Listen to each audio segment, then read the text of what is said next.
Yep. Bali, this discussion is the coverage of your long quiz sa Wednesday.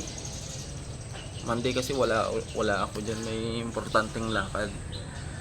Pasensya na kayo, sa Monday wala ako. So sa Wednesday na lang. Wednesday quiz tayo, tapos sa Friday discussion na lang ulit. Okay? Pasensya na rin, medyo mainit kasi kaya ganito yung outfit ko. By the way, kung hindi ako nagkakamali, dito yung last na kung saan tayo nag-stop. Ito ba yun? Okay, dito. So next naman we have the fire and arson investigation. Okay. Yung nakikita nyo sa screen, that is the level of authority.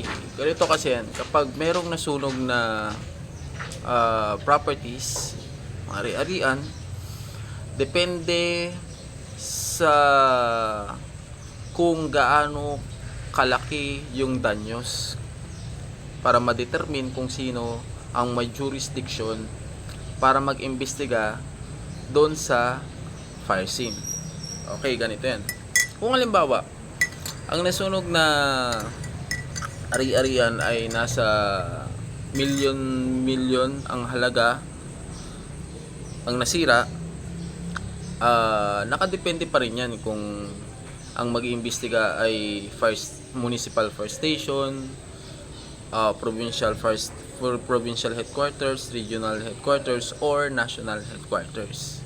Ganun po yung level of jurisdiction. Ngayon dito sa screen makikita natin kung ano nga ba or saang jurisdiction ba ng investigation papasok yung pag-iimbestiga sa sunog. Depende sa laki ng ari-arian na nasira. Okay? So, the level of authority to conduct investigation since fire incident entails damage to property. The level of authority in conducting fire arson investigation and completion of fire incident report will be based on the degree or the amount. O yan na, ulitin ko Ang jurisdiction ng investigation pagdating sa fire and arson is the amount. Okay, yung amount. Hindi po applicable sa fire and arson investigation yung jurisdiction na kung saan lang ito naganap. Halimbawa, kung ang sunog ay naganap sa San Carlos City, pwedeng ang mag-imbestiga doon na fire and arson investigation is yung investigador ng BFP San Carlos City. Pero it doesn't mean na automatic na Pero it doesn't mean na automatic na sila kaagad ang mag-imbestiga. Lalong-lalo na kung malaki ang danyos or amount nung nasirang ari-arian. Okay, so these are the level of authority. First one, municipal fire marshal or municipal limit. Siyempre, ito ay applicable sa mga municipalities just like Malasiki, Bugalyon, Bayambang, 'di ba? Basista, Bautista, 'di ba mga municipality 'yan? Okay, kapag ganito ang senaryo, level 1 ang tawag. Okay? It is the investigation and intelligence unit of the municipal fire station monitor ang mag-imbestiga doon kung yung total amount of damage ay hindi lalagpas ng 20 million pesos. Okay? O, linawan natin. Halimbawa, merong nasunog sa Malasiki. Yung amount of damage ng nasunog na ari-arian is 15 million pesos. Or sabihin natin 20 million pesos na eksakto. Pero hindi na naman nangyayari na sakto lang ng 20 million. Basta, hindi lalagpas ng 20 million nangyaring sunog sa Malasiki. Well, ang arson investigation ng Malasiki Fire Station ang mag-iimbestiga doon sa sunog. Okay? Kasi paano kung halimbawa lumagpas siya ng 20 million? For example, 25 million. Okay? So, sino mag-iimbestiga? Hindi na po yung investigador ng Mawala-Siki Fire Station na mag-iimbestiga doon. Since, ang jurisdiction lang nila is hindi lalagpas ng 20 million. Okay? So, pag lumagpas siya ng 20 million, mag-exceed siya ng 20 million, well, jurisdiction na yan ng ano bang mas mataas sa municipal fire station, provincial headquarters na. Okay? Pero mamaya na yun. Hindi makita dito pala ng buo pag sa cellphone. Okay, itong nasa baba, yung City Fire Marshal, example nito is dyan sa inyo, San Carlos City. Diba, kung nasunog dyan is not exceeding 30 million pesos. Okay, 30 million na, kasi ganun na lang. Pag municipal, hindi lalagpas ng 20 million. Pag city, kagaya sa Carlos City, Dagupan City, Alaminos City, or Daneta City, pag may nasunog, basta hindi lalagpas ulit ng 30 million naman. Okay, 30 million pesos, that is under the jurisdiction ng arson investigator ng Urdaneta City or ng city kung saan meron naganap na sunog. Okay, linawan natin. Kapag ang nasunog dyan sa San Carlos City, for example, yung palengke nyo nasunog, di ba? Ang nasunog na amount of damage is, or amount of property, is 29 million. So, hindi siya lumagpas ng 30 million. So, ibig sabihin, ang investigator ng San Carlos City ang mag-iimbestiga dyan. Pero, pag lumagpas yan, for example, lumagpas siya, naging 35 million, saan siya papasok? Papasok na ulit siya sa provincial headquarters. So, si investigator na ng provincial headquarters ang pupunta para mag-imbestiga dyan sa sunog. Okay?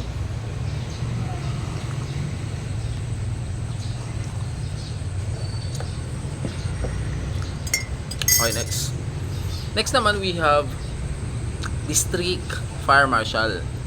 Ang district naman, or mga distrito na istasyon, wala po yan dito sa probinsya. Okay? Diyan sa yung mga district limit or district fire marshal, yan po ay applicable lang po sa Manila. Okay? Sa Quezon City. Yan. Kasi wala po silang probinsya. Hindi naman po probinsya yan, di ba? Wala po silang provincial headquarters doon. Ang meron doon ay district headquarters na pinamumunuan ng district fire marshal. Yun naman ang tinatawag natin na level 3. Okay? So the district level through the district investigation intelligence branch shall have the full responsibility and power to investigate fire incidents with a total damages amounting to above 30 million pesos but not exceeding 40 million pesos. So yung range niya is from 30 million to not exceeding 40 million. 30 to 40. Si municipal, 0 to 20 million. Si city, 0 to 30 million. Si district naman, 30 to 40 million pesos. Okay? 30 to 40 million pesos ang nasira na ari-arian. So, the district investigation and intelligence branch operatives can assume the conduct of investigation on fire incidents with damages amounting to more than 20 million pesos in municipal levels only within their respective jurisdiction. Okay, sabi dyan, ang range ng investigation lang ng district fire marshal is from 30 to 40 million. Sa bandang baba, sinabi din dyan, na kung halimbawa,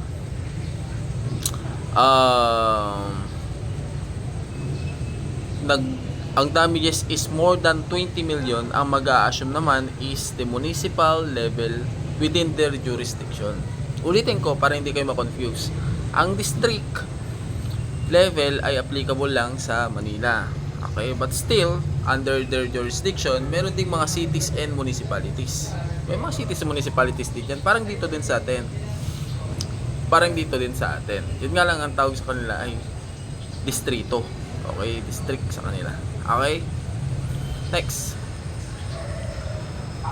Ang Provincial Fire Marshal is papapansin niyo pare silang level 3, 'di ba? Level 3 din si Provincial Fire Marshal. Kasi nga ang Provincial Headquarters ay applicable lang dito sa probinsya, dito sa atin. Okay? Na kung saan kapag ang range ng na sira na ari-arian ay hanggang 40 million naman.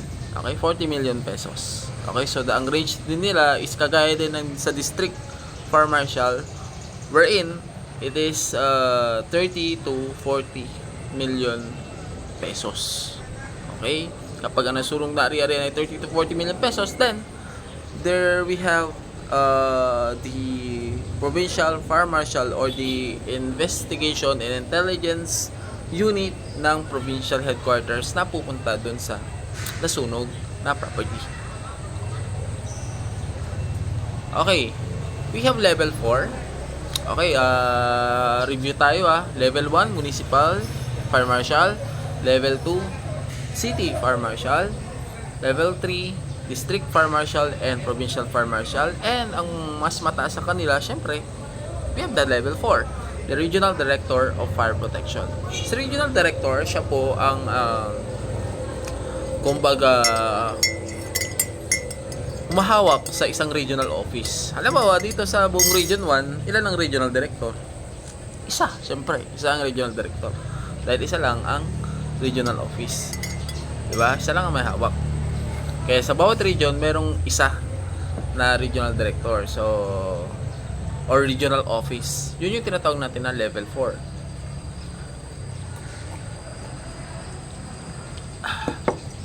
Okay. The regional director for fire protection level through its regional investigation intelligence branch shall have the full responsibility and power to investigate fire incidents with a total damage amounting to above 40 million pesos. So, ibig sabihin, kapag 40 million pesos na sakto, anong may jurisdiction? Provincial, di ba? Provincial headquarters or city or district office. Okay? Kasi level 3 lang yan dahil hindi pa siya lumagpas sa 40 million pesos. Pero pag above, lumagpas na ng 40 million pesos, halimbawa 41 million pesos ang nasunog na ari-arian, automatic that is under the jurisdiction of regional director. Okay? Or regional fire director for fire protection. That is 40 million, above 40 million to not exceeding 60 million pesos. Okay, next. Siyempre, ang pinakamataas, mas mataas pa sa regional office, the Chief of Bureau of Fire Protection. National level na yon. So that is level 5. Kung halimbawa ang scenario ay ang nasunog na ari-arian ay 60 million pataas. Okay. 60 million pataas, eksaktong 60 million. Matik. Sa national level na yan, 'di ba? Level 5 na yan. Pero kapag 59 million, regional level, 'di ba? Level 4. Pag lumagpas na ng 60, 'di ba? Nag-exceed na siya ng 60 million pesos or kung gaano pa kataas yan, for example, 100 million, 200 million, basta lumagpas ng 60, matik yan. That is under the jurisdiction of national headquarters kay Chief of Bureau of Fire Protection. Okay, question. What is the rank of the Chief of the Bureau of Fire Protection? Anong ranggo? Kasi sa PNP, 'di ba, kapag ikaw ang police chief or PNP chief, ang ranggo mo ay police general, 'di ba? 4-star general. How about sa sa BFP? What's the rank of the Chief of Bureau of Fire Protection? Pag sa PNP chief. Sa BFP naman, syempre, fire chief, 'di ba? Fire chief. Ngayon ang ranggo niya ay 2-star general, 'di ba? Major general. Is the director of the Bureau of Fire Protection. Kagaya ng, ang pinakamataas kasi na ranggo sa BFP at sa BGMP ay 2-star general pa lamang. Okay. Hanggang 2-star pa lang. BFP at saka sa BGMP. Pero sa PNP is 4-star. 4-star general. Malay nyo, pagpasok nyo sa service, meron na rin 4-star ang BFP at saka BFP at BGMP. Maganda.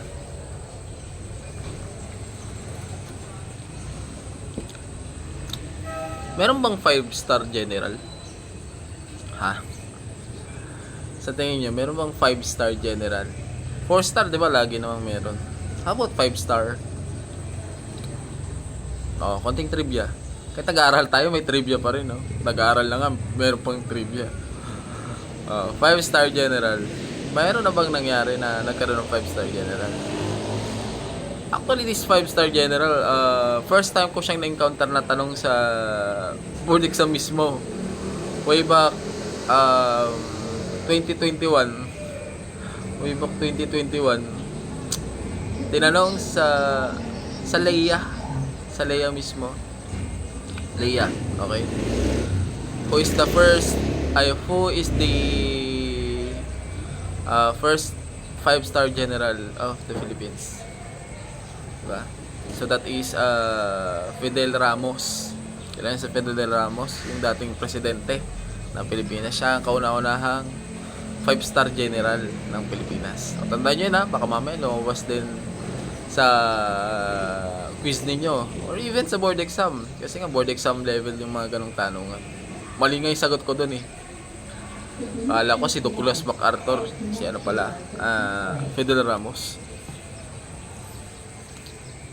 Okay, so ganito po ang pag-iimbestiga. Sometimes, merong joint investigation. Pero, si PNP, hindi naman niya jurisdiction ang mag-imbestiga ng sunog. Though, kailangan din nilang pumunta for blatter purposes. Kasi nga, minsan, yung nasunugan, pumupunta ng PNP sa police, doon nagre-report. Diba? Hindi naman natin masisi. Yung ibang mga tao, merong contact number lang sa kanila ay si PNP. Si kay BFP wala. Ngayon, pag nag-report sa kanila, syempre sasabihin sa amin. Pero hindi ibig sabihin na hindi sila pupunta. Pupunta din sila. Kasi nga, nakablatter dun sa kanila na merong nag-report regarding fire incident. Kapag merong sunog na nangyari, protocol din dyan. Kapag, halimbawa, residential fire, sunog na bahay, hindi lang si BFP pupunta, si PNP pupunta din. Pero hindi sa fire suppression ang trabaho nila. Ang trabaho nila is for crowd control. Kasi nga kapag merong sunog, syempre merong mga constituents or mga residente doon sa paligid na maaring sige po. Ano po yun, sir? Pagkarga sana kami sa ng tubig ng may namin. Saan po ito, sir? Okay, sorry for the sudden interruption. Okay. So yun nga, kapag merong fire incident na nangyari, sunog, magkasama po yan si PNP at saka si BFP na pupunta doon sa fire scene. Si BFP for fire suppression at si PNP naman sa crowd control. Okay, para maiwasan yung mga insidente na kung saan yung residente ay nangaagaw ng hose. Diba? Siyempre, hindi mo naman sila masisi minsan eh. Nakikita nila na yung bahay nila nasusunog na. Alam nyo kasi kapag ang isang bahay ay nasusunog na around 70% nasunog na, wala ka na maliligtas na property dyan. Even kung meron mang natrap doon sa loob is napakalit na ng tsansa na buhay pa yun. Kapag 70% na nasusunog na bahay, halos wala ka nang maisasalba talaga doon. Okay? As a rescuer, BFP personnel, as a rescuer, we only save savable lives and property. Kapag alam namin na savable pa, kaya pang iligtas, gagawa namin ng paraan kahit gaano kadelikado yan. Pero kung alam namin na wala na, hindi na namin ipagsasapalaran yung aming dito, kaligtasan para lang sa isang buhay o ari-arian na alam naming napakalabo ng may salba. Kapag naging rescuer din kayo, someday somehow, diba? Rule number 1, yung protection at seguridad, kaligtasan ng rescuer higit sa kahit na sino. Kasi kapag ang rescuer ang napahamak, sino pang maililigtas niya? Siya mismo napahamak na. Diba? Though responsibility talaga ng isang rescuer na dapat syempre magaling siya. Magaling, talino, diba? Kumbaga may skills dapat talaga siya para yung bang hindi siya magiging pabigat sa linya ng isang ahensya. Kasi pag yan ang naging pabigat, Diyos ko, wag na lang, 'di ba? Huwag niyo nang isama. Matakay mo yung rescuer, re-rescuein mo din, Diyos ko po. Nadagdagan ng problema, 'di ba? Meron kang kasamang rescuer, yung body mo lampa, 'di ba? Mahinang nila lang. Ngayon, imbes na kayo ang magligtas, pati siya ililigtas mo pa, 'di ba? Dapat skilled dapat ang isang rescuer. Okay. Naalala ko to, itong fire incident na to sa basurahan. Sinunog nila daw. Sinunog daw nila. Pero wala kasing CCTV. Basta tandaan niyo, parang yan, may basurahan, nasunog. Kasi ito yung dump site dito mismo sa Mabini. Ngayon, sinasabi ng mga residente na sinadyang sinunog. Tinatanong ko kung nakita ba nila. Hindi. May CCTV ba? Wala. Well, hindi natin pwedeng sabihin na yan ay sinadyang sinunog.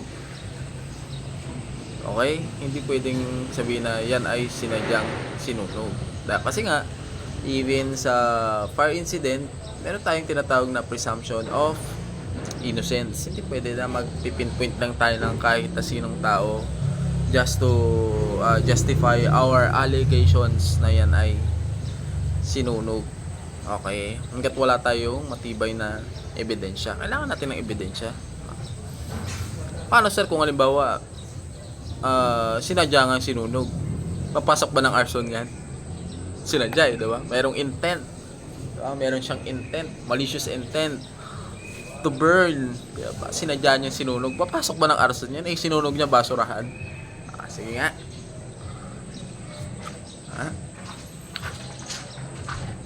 Abats. Pinulanda basuraan, wala arson tuman. Halimbawa, balbalan ka basuraan, dump site. Kung pasok ba arson man? Dump site? May basuraan niya kanya mo lang. Siyempre nga po. Pero paano balag may talagang dump site Pinulanda Pasok ka tayo sa naman. At ito ang takalante. Nung pasok ko Darson, kunin yung sali. Aga po, di ba? Nayari dyan solid waste management. So, pang yan. Ito na picture, Mike. Ay. Tawan man kay man didiscuss ako Ano natin? Ay, nung puli. Paano to no? Apulan niya, min. In-edit mo ito yung picture mo sila. Oo. Original siya. Yan. So, sabi ng buddy ko, pares kami ng kasi hindi pa namin nasubukan At wala pa kaming nababalitaan na gano'n, yung sinunog yung buong basurahan. Kung meron man na pwedeng isampang kaso, other related laws, okay, but it is not arson. So pwede siyang pumasok ng solid waste management, 'di ba? Violation of solid waste management or Clean Air Act. Okay? Kaya bawal pong nagsusunog ng basura kung saan-saan. Ganyan din kapag masyadong malaki. Pero kung halimbawa, ang nangyari ganito, sinunog mo yung dump site. Pero yung pagsunog mo dun sa dump site na yun, nagbigay ng risk, okay, sa mga bahay na malapit doon sa dump site na yun. Halimbawa, ito yung dump site. Ngayon, meron siyang kapitbahay na may mga kalapit na bahay.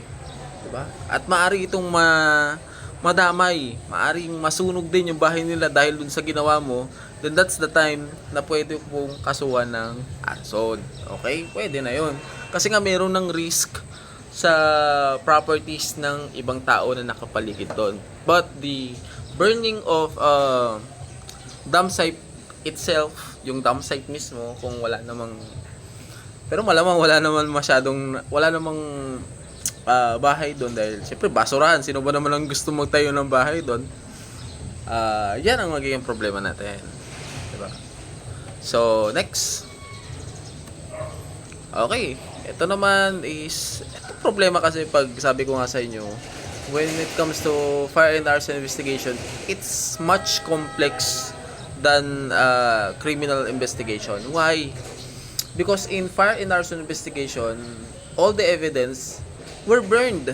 Diba? Lahat yan ay nasunog. Kung hindi nasunog, nabugahan na ng tubig. Kaya, it takes a lot of effort na maghanap ng mga ebidensya dun sa lugar kung saan merong nasunog. Kagaya yan. Diba? Uhukayin mo pa yung mga wires, titingnan mo pa yung mga linya ng kuryente kung yun ba yung pinagmulan ng sunog. Kadalasan kasi, ang pinagmumulan ng sunog dito sa Pilipinas ay always electrical fire. Okay, dahil sa mga octopus wiring, dahil sa mga jumper connection, dahil sa short circuit. Now, hindi namin pwedeng i-assume na ganun kagad yung nangyari kung wala pong ebidensya. Siyempre, kailangan namin magkalap ng ebidensya. Kakaroon po ng, siyempre, photography to support our allegations na yung nangyari ay hindi po sadyang sinunog at talagang dahil sa aksidente lamang. Okay, so kagaya niyan, titingnan namin yung mga wires, tapos pag may nakita kami na maaring ito yung pinagmulan ng sunog, then that's the time na ipo-profile namin siya. Okay, i-document namin siya as an evidence na yan talaga yung pinagmulan ng sunog. Sir, paano kung halimbawa hindi aksidente yung nangyari? Napatunayan na during our investigation, nalaman natin na sinadya pala na sinunog yung bahay. Pero sabi ng may-ari ng bahay, wag na magsampa ng kaso. Okay, wag nang magbintang ng kung sino-sino. Question, pwede ba tayo magsampa ng arson kung yung may-ari ng property ayaw niya magsampa ng kaso? Pwede ba? Pag arson? Pwede kaya yon? Ayaw niya mag-file ng kaso eh. Napatunayan mo na sadyang sinunog. At meron kang ebidensya kung sino. Okay, yung sumunog, ganun kakatinik na arson investigator, nalaman mo pa kung sino. Diba? Napakagaling mo naman. Question, pwede ka ba magsampa ng kaso? Kung ayaw naman nung nasunugan. Meron kasi tayong tinatawag na na public crimes at saka private crimes. Pag sinabing public crimes, anyone can file a case. Kahit sino, pwede. Ibig sabihin, kahit hindi sa'yo ginawa yung isang krimen, pwedeng ikaw mismo yung file ng kaso. Diba? Public crimes ang tawag doon. And one of it is yung arson. So pwede, di ba? Actually, kahit nga hindi yung investigador ang magsampa ng kaso eh. Kahit yung kapitbahay niyo, pwede siya magsampa ng kaso eh. Di ba? Pwede, public crimes kasi ng arson. Pag sinabing private crimes, walang ibang tao na pwedeng magsampa ng kaso kundi ikaw lang. Okay? Kung ayaw mo magsampa ng kaso, walang magagawa. Okay? Halimbawa, ikaw yung ginawaan ng krimen. Pero alam din naman ng ibang tao na ikaw mismo ay biktima ng krimen. Ngayon, yung ibang tao na nakakalam na ikaw ay biktima ng krimen, wala silang magagawa, hindi sila pwede mag-file ng kaso. Ang tawag naman doon ay private crimes, na kung saan ang meron ng karapatan na mag-file ng kaso kapag ginawa ng ganitong klaseng krimen ay yung ginawan mismo ng mali. Okay, so one of the example of it is yung concubinage. Okay, halimbawa, ikaw na babae, nahuli mo yung asawa mo na merong ibang babae, di ba? Or nakabuntis ng ibang babae. Walang ibang pwedeng mag-file ng case doon, kundi ikaw lang. Okay, hindi pwedeng mag-file ng case ng nanay mo or yung tatay mo. Ikaw lang mismo because that is a private crime. Okay? Nakukuha po ba? Next. Okay, so yung nakikita nyo dyan sa screen is the Fire Code of the Philippines, RA 9514. It is the second version because it is revised. Okay, ibig sabihin meron na siyang mga dinagdag dito. Ang una kasi na batas ng Fire Code or the basic law RA 9514 is 2008, di ba? 2008 meron ng Fire Code of the Philippines. Yung bago. Okay? Which is ginagamit pa naman ngayon. Yan na yun, yung libro na yun. Pero nagkaroon po ng mga revised implementing rules and regulation. Meron pong mga dinagdag dun sa batas. Nung last 2019. Okay? Kaya sabi dyan, revised implementing rules and regulation.